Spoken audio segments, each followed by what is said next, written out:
Hello everybody, welcome back to my channel. Today I want to talk about free will, mind control, and points of view.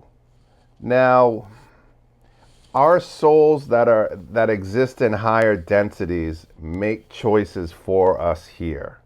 And those choices come from their own experiences and their own points of view. And those points of view are not the points of view necessarily that we have once we get down here. So I just wanted to talk a little bit about that. And I've been doing a lot of research and I found something that Swaru said. She says, even the negative ones know they cannot infringe free will. So they mind control instead. So this opened up to a huge thought process for me that I have been rattling around in my head for the last couple of days, and I wanted to share that with you. And I think the problem here is point of view.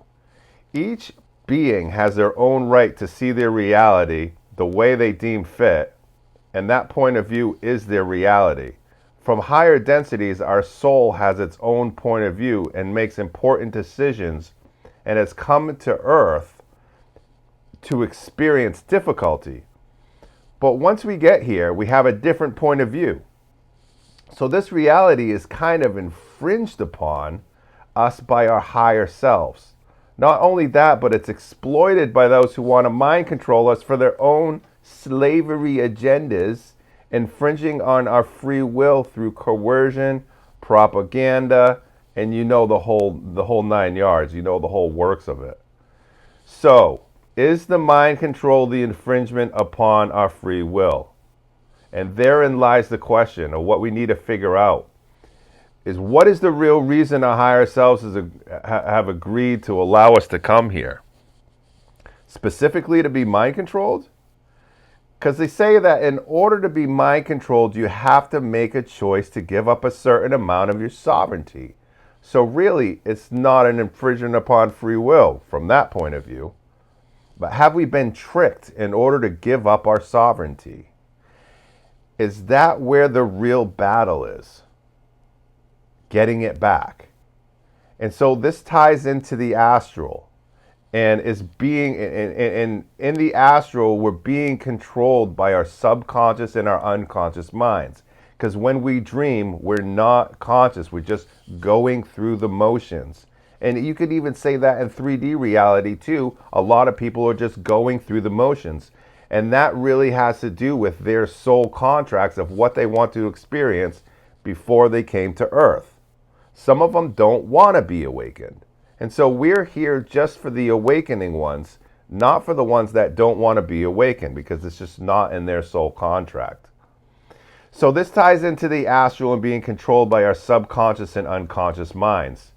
We each need to hack ourselves and hack the astral in our own realities and take our power and freedom back. I see the point of view that on some level we agreed to this, that the door to mind control is open through our own surrender of sovereignty. But I also see a different point.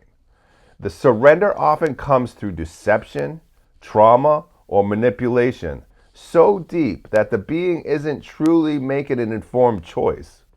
Is it really free will if the choice is made from a place of fear, programming, or illusion?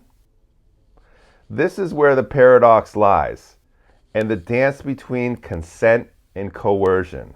Maybe the real mission isn't just to break free of control, but to reclaim the inner authority that makes consent sacred again.